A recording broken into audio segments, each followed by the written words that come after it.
kelak komunitas yang terus berkembang.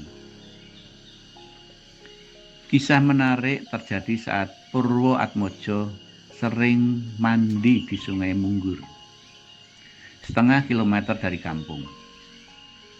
Di perjalanan, ia selalu melewati sebuah daerah yang terkenal angker. Di kanan kirinya adalah ladang rumput dan tanaman mawar. Seringkali ia melihat sosok seorang putri berbusana pengantin sendirian, dan kakinya seperti tak berpijak di tanah. Perjalanan panjang pembangunan gua ini mengalami pasang surut. Hingga pada 25 Juni 1982,